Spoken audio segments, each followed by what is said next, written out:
Hey guys, welcome back. Another episode of Deadlock 2 Shrine Wars. I am your host, John Megacycle, here with my bit of a skirmish I've got going on against the Mog, the Uvamosk, and the Sith. They're around here somewhere. Yeah, there they are.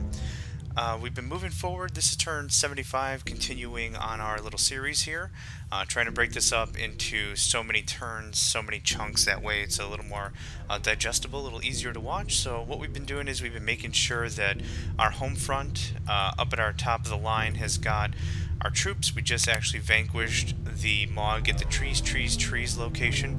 We're going to make sure we bring those guys back. Trying to keep a little bit of pressure on the front, not doing all too much because we don't want to risk too many of our resources out of the gate. But what we are going to do is we're going to continue moving and continuously producing, making sure that we've always got a bit of an army ready to use. We've also made sure that everything's up to date as technologically as possible. I can talk. Making sure we're maximizing our production through and through as we're still expanding. So not too bad. We're just going to go ahead and skip some turns here. These guys just want to get rid of that wood and iron. Thank you. We've got more than enough stuff, but I appreciate. Now that we've attacked the Mog, we've certainly got a bit of a, frowny face. Before it was a fist, so they were not liking on us. So this is so far so good. Let's see, we could probably attack this if we've got about 4 or 5 more military units. We could easily take them out of the game. But right now, what they're doing is they're acting as a bit of a block in between us and these other two races. So I don't think we're just going to flat out attack them right away. We'll give them a little bit of time to exist. We're going to get a sea colonizer up. I want to make sure that we can get a good foothold for the Navy. That's going to be important later on because you can produce some good stuff later on. You can produce a good amount of food and energy without having to be on any decent tiles. But we're doing pretty good. And now that I mentioned that, our food production's a little shy. So let's go ahead and change that immediately. Got that corrected. That's currently upgrading. Good. So far so good. So what we might do here is we might do another farm. Let's see, 20s, 20s, 20s. Let's put this up front here. I don't mind if it gets destroyed, it is just a farm. But I would prefer, like, if a city center or heavy research stays in the back. So aside from that, we got one free guy here. No, we don't. But we should have 2 free guys here. Yep, as we've been doing, we'll just go ahead and keep padding this up. Very good, very good. Okay, so we've got a good amount. Let's keep the upgrade train rolling, because the last thing we want to do is we want to run out of space. And since this Fisk Plains is producing 2 colonists every turn, we can easily pluck those guys out of there and have more than enough to keep going. So let's just get that up. We're going to take a quick look. We only need 1 military unit to search around to see what's going on. So I'm only moving my 1 infantry, the SAM infantry that's still alive, up there to see what's going on. We don't want iron, thank you. We're doing quite well on resources. Let's see, we have 1 there. 1, thank you. 2, thank you.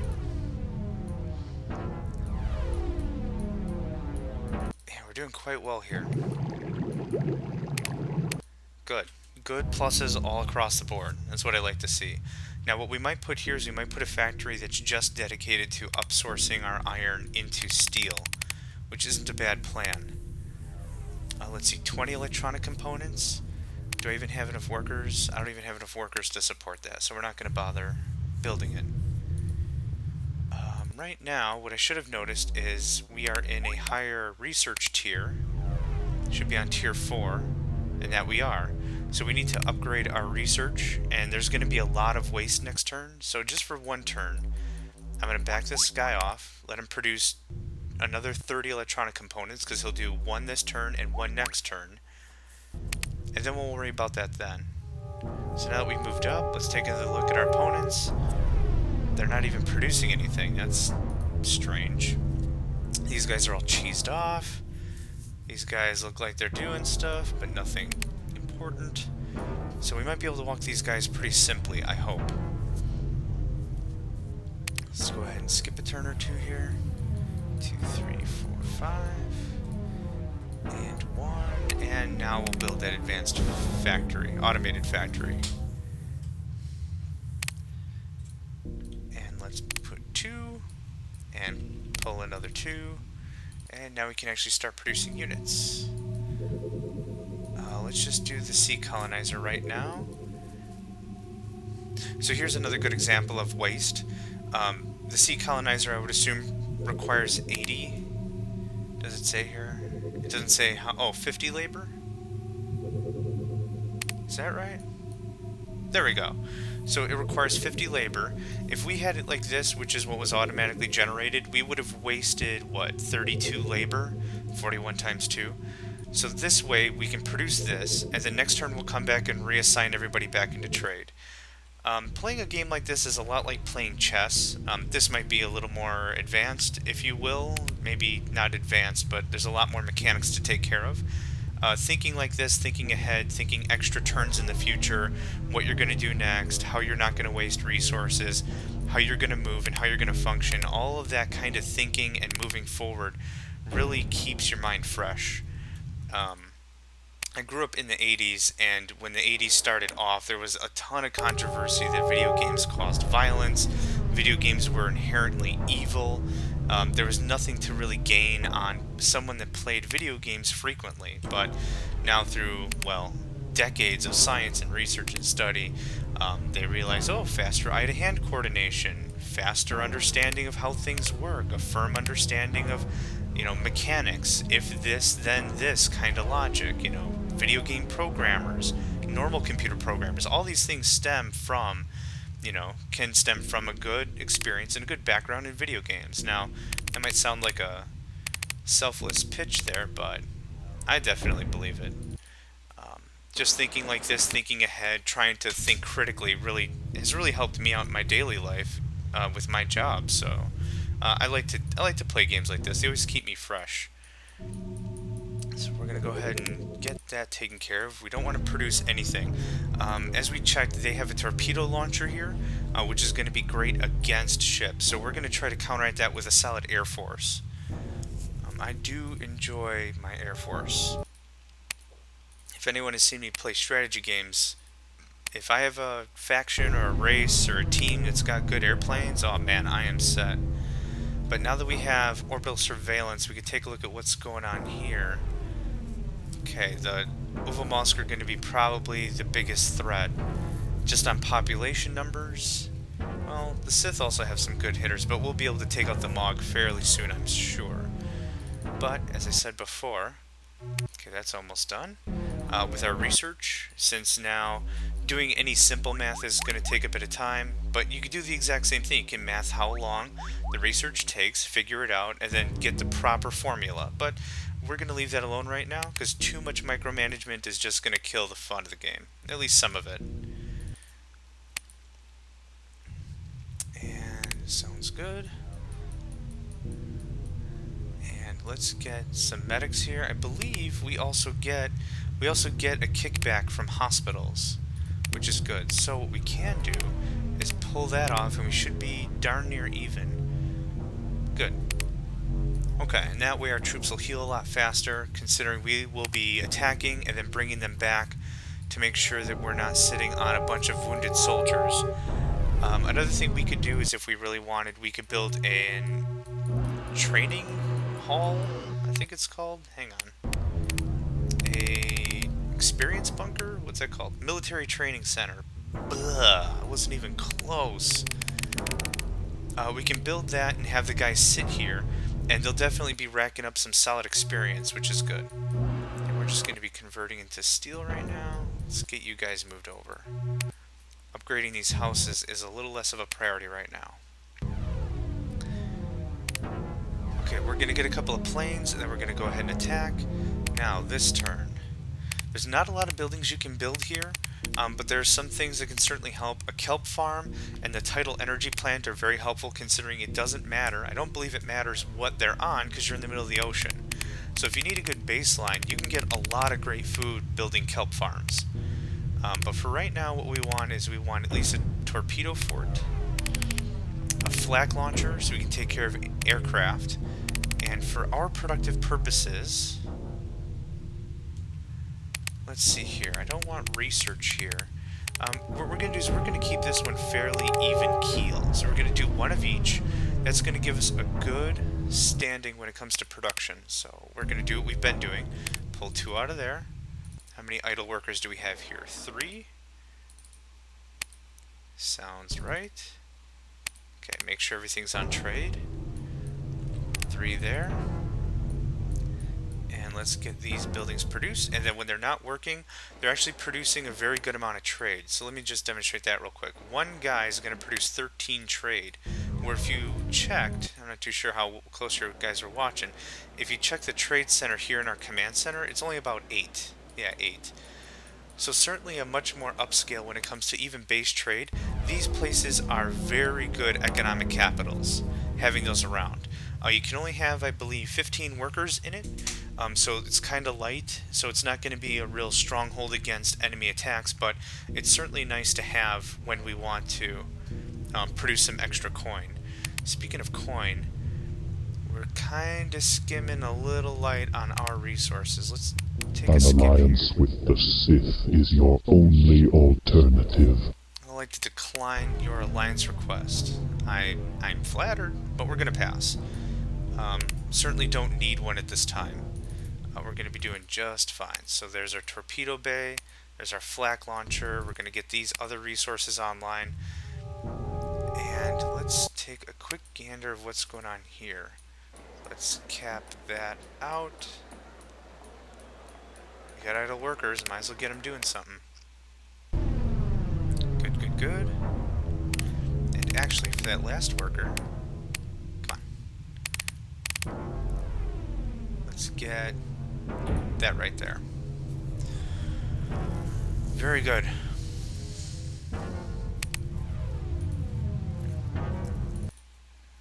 So we have 2 there now, and we'll have our traditional 2 here as well. Yes, we do. So 2 and 2. And we already have some negative, but the neat thing is the city center, or it's called the C Hab. I'm really hoping that's a misspelling from C Hub. Anyway, the C Hab can also produce culture, so that'll help out as well.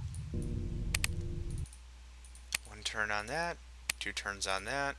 We don't want anyone in-house populace, we want everyone committing to trade. So here we're already producing 50, and we're not even trying all that hard to produce.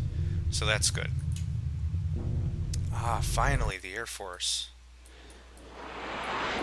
We're a little low on credits, so we're going to get you in there, but what I do love is the Star Flare Bomber. You get 5 or 6 of these things, you can absolutely wipe out any level 1 base, or low-leveled base. This, for example, there's no anti-air anywhere here. We can wipe all this crap out, so it's going to be awesome. Where are our credits at? 807? How much are these guys? 100? We'll do 3. That sounds right.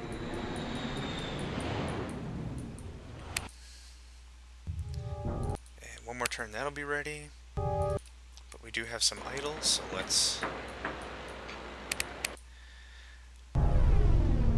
get that going.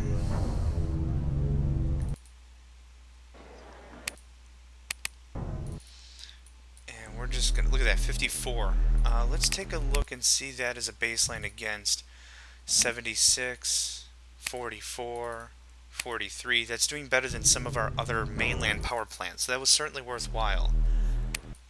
And then when we get the farm built here, that'll certainly help as well. And I forgot you can't really lock house populace. It'll default there no matter what. So we're not too worried about that. So another 2. Let's get 1 there. That'll put us at our 15. 104. So let's see. What does this colony produce all by itself?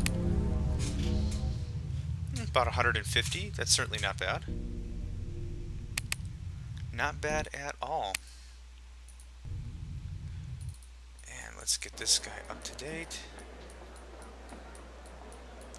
So in much much smaller time frame, we've certainly got this colony completely up to snuff with its own military production as well. So I'm feeling pretty good about how this is going. We're certainly producing as much as we can into steel, so I'm pretty happy with how far we are. So let's take one more turn here.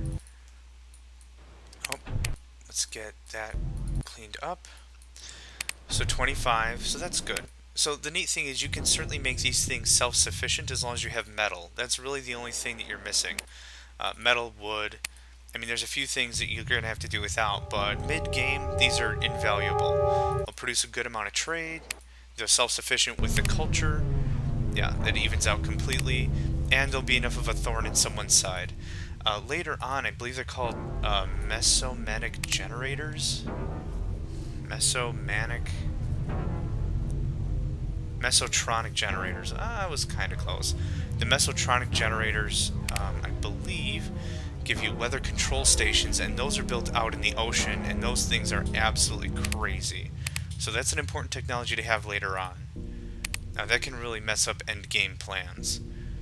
So we're going to wait one more turn here for this last Starflare bomber, and then we're going to attack. Let's see, I kind of want to leave them there because, like I said, I was happy to have them as kind of a meat shield, but let's just get them taken care of. I'll be happy to sell their structures and use that money to fuel the Empire. And then in the same token, what we're going to do is we're going to set up in trees, I think. I just always find that, you know, how we threw all those structures out, I always find that it's easier to build the newest, best structures right away instead of having to upgrade all that level 1 crap to anything usable. So this'll be good. So let's go ahead and take a gander what happens here. No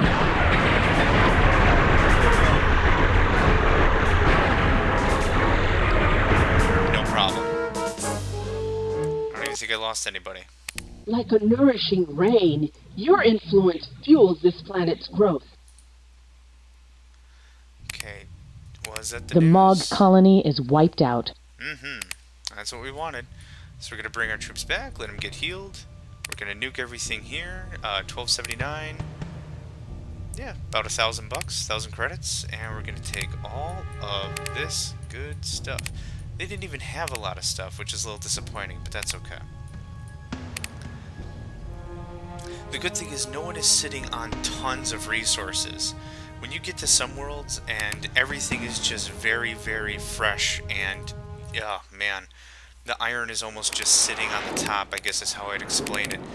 When there's way, way too much resources, you got a lot of problems on your hands very quickly, which keeps the game very fresh and very tough to play, but it can get insanely out of hand. Oh, wrong colony. Thank you. And we're going to rinse and repeat what we did last time here.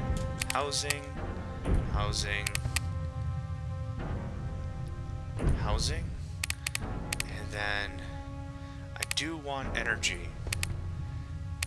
Might be overproducing at this point, but with how not profitable the future or the power has been around here, I'd like to keep enough of that going as much as we can. And we're going to go there, and we're just going to get food out of that one. We're not going to bother with lumber anymore. When you hit the 2,000 range on something like lumber that you won't even use again, yeah, we're doing okay. We're doing mighty fine in the summertime. So far, so good. Trees, trees, trees. I don't want to trade with you. Go away. I don't like your face. Nah, your face is fine. I just don't want to trade with you. What's that put? 6 turns? 3 turns? I want the defenses up sooner rather than later. So we're going to wait one more turn, then we're going to shift all those guys back over. And then we're going to wait 2 more turns, and then we're going to start attacking. So what we're going to do here is we're going to get a couple more colonizers. Their only purpose is really going to be setting up fuel bases for our airplanes. These things are a little expensive. We don't want to lose them. So actually, while we're talking about it, look at that, man. Air We superiority. deliver a note. You possess a huge capacity for wickedness. Thank you. No problem. Same problem there. They got nothing. So what we're going to do is we're going to move our... I don't know what that was. Air Force right down here. Let it refuel. And then I believe we're just going to go take a straight shot and attack them.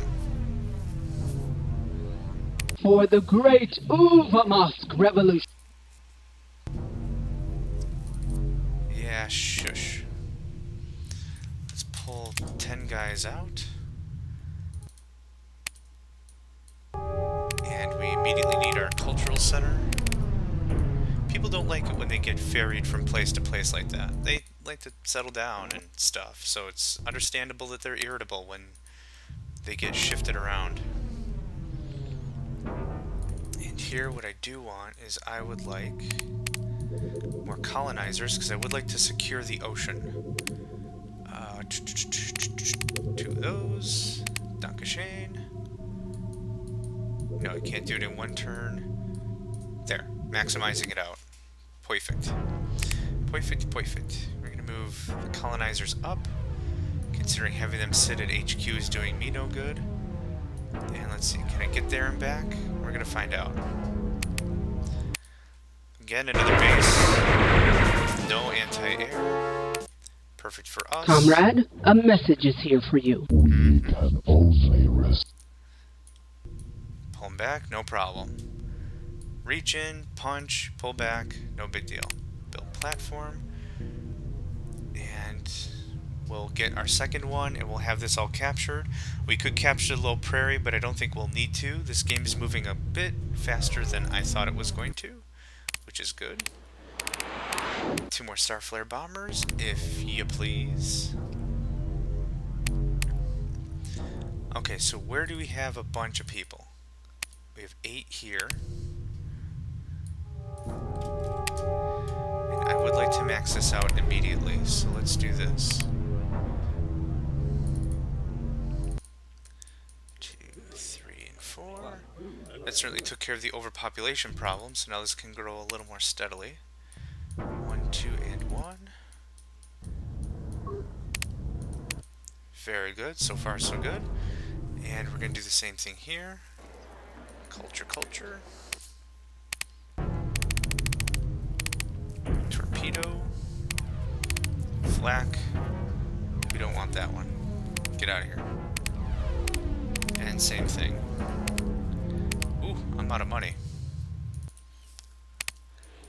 Grim day when a human player is out of money. Nope. Okay, no big deal. Ah, hang on. You, over there. I want you to set up shop. Also, it doesn't help moving people costs money. Everything in here costs money, which is why I really like playing as the humans, considering they have that fundamental benefit to being better at handling money. Ah, crap, I built 2 kelp farms. Ah, now that I sold it, I don't have enough resources to rebuild it. Durr. That's okay, I'm an idiot. Okay, so we're at the point of the game where we need to continuously be attacking to sell off enemy structures, to give us more money, so we can buy more military, so we can keep attacking the enemy. You get the idea.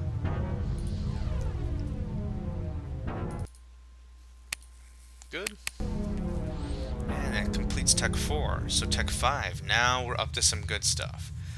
Let's see, we're good on food, which is good for food replication. I don't think we need anything more military, considering we're winning on the tech level we're at. So the disruptor beams and assault armor I'm not too interested in. None of the planes I'm using have the cloaking ability, so I kind of don't care about that. The antimatter deflectors are pretty badass. We're going to start with a subspace scanner and metal replication, and then we'll fill this stuff out. I haven't seen any shrines, so we don't need native languages right now. Let's do something like this. And then when that's all said and done, we'll worry about that when we get that far. So let's see here. Constant food supply. Tidal energy plant, that's capped out. And we're broke again. Awesome. But, let's see what we can do here. Let's take a quick peek. Level 1 stuff. They do have antimatter power plants and food replicators. They are far, far, far more advanced than the Ovomosk. So, let's see what this happens with.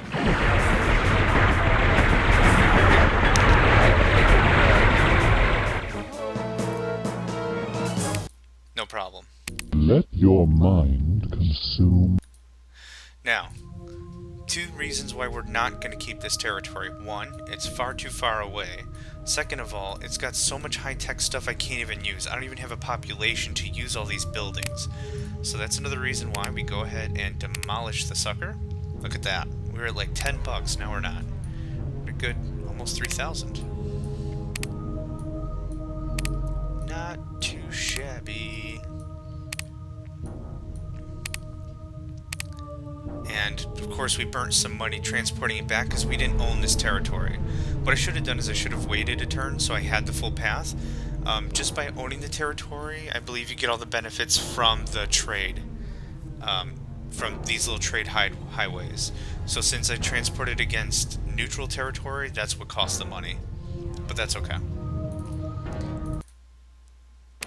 Let's get 2 more guys there. Let's kick that turn in the face. Don't want antimatter pods. We're doing pretty good. I want a little more energy. I know we're getting greedy with that, but that's okay.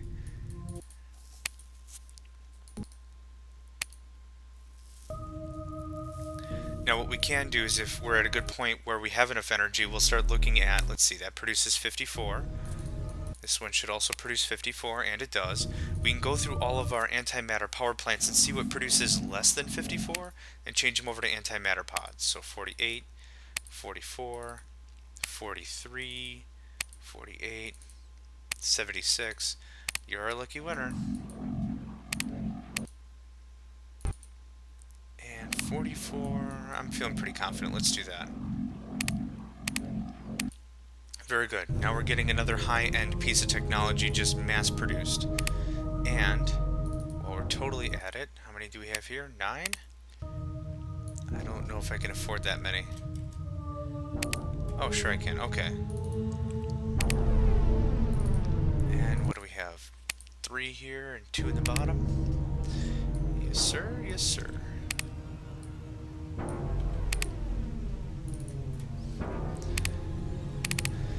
Torpedo fort and flak launcher. What's this? Shipyard? No thanks. Kelp farm.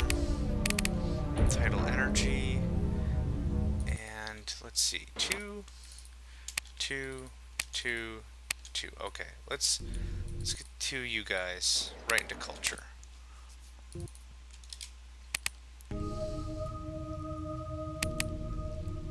Very good so far. Everything's shaping up real nice. We've taken a good hit on our economy trying to expand out, but let's see. Over the last 25 turns, we've added, I believe, all 3 of these ocean tiles. We've moved on to trees, trees, trees, and we maxed out this area. So I think we're doing quite well when it comes to overall economy. What we can do is we can start moving back and start scrapping out some of our old defensive turrets and start upgrading some new ones, which we might do. But I'd like to stay more on the offensive as opposed to concentrating too much on the defensive at this point. Okay, so this is capped. Let's get that. And this. Sounds good. Good. Get everyone into trade. Absolutely. So we've certainly taken care of our tax and our trade. We're pulling 100 credits out of this one. And let's see how much out of here. Again, right about 100. And then it should be the same here. A little over 100, so not too bad at all. So really digging how this is going. We'll probably pick up Low Prairie and try to get another resource base there. What do we even have here? Endurnium and some food. I'm not too worried about that. It's the power icons I'm more concerned with, because that's what I think is really slowing down the Ovomosk at this point in the game. But what we'll do is we're going to kick a few turns around, get our money back up, I think. Yeah, it's not a bad plan. Oh, let's get this changed over. That can bite you in the face if you forget about that too often. Iron into steel, I'm happy with that. This colony's really been sucking up our credits because it's not producing any trade, but that's fine. We've been mostly using it for steel production anyhow. And then here what we're going to do is we're probably going to build another factory and really start churning out some credits when it comes to trade. Because that's what's going to keep our healthy military healthy?